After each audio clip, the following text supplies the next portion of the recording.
السلام علیکم۔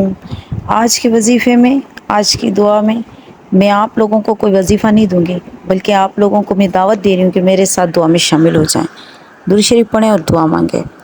یا اللہ، اے میرے رب، ہمارے ملک کو جو کہ 27 رمضان کے دن وجود میں آیا ہے، اس دھرتی کے نقشے پر آیا ہے، یا اللہ اس کو قائم رکھ، دائم رکھ، تا قیامت اس کو آباد رکھ۔ یا اللہ، ہم کو ایسا حکمران دے جو عوام کا خیر خواہ ہو، جو غریب کا غم خوار ہو، جو مہنگائی کو ختم کرے، جو کمزور اور غریب کو ریلیف دے، جو اپنی بینکیں نہ بھرے، جو اپنے محلات نہ بنائے، جو اپنی ملکیتیں نہ بنائے، جو غریب کے بارے میں سوچے۔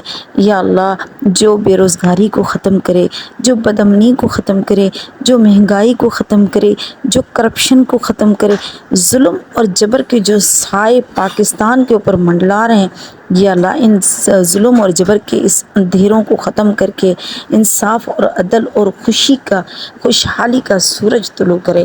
یا اللہ ایسا حکمران عطا فرما۔ یا اللہ وہ جو گناہ جن کی وجہ سے ہم پر ایسے کرپٹ اور ظالم حکمران مسلط کیے گئے ہیں، یا اللہ وہ سارے کے سارے گناہ ہمارے معاف فرما دے۔ یا اللہ ہمیں ان کرپٹ اور ظالم حکمرانوں سے بچا۔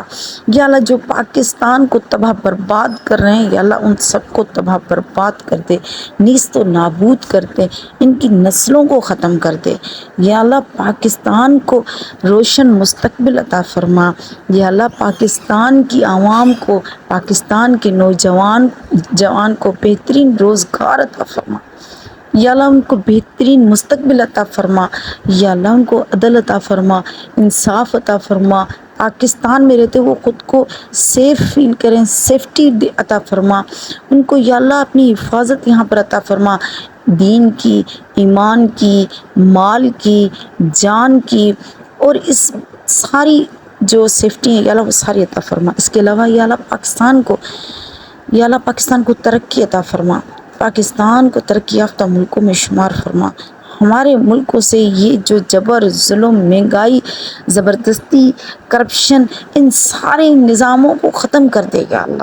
اس کی جگہ اپنا عدل اور انصاف کا نظام قائم کر پروردگار، اچھے حکمران عطا فرما۔ یا اللہ اچھے حکمران عطا فرما، اچھے حکمران عطا فرما۔ آمین ثم آمین۔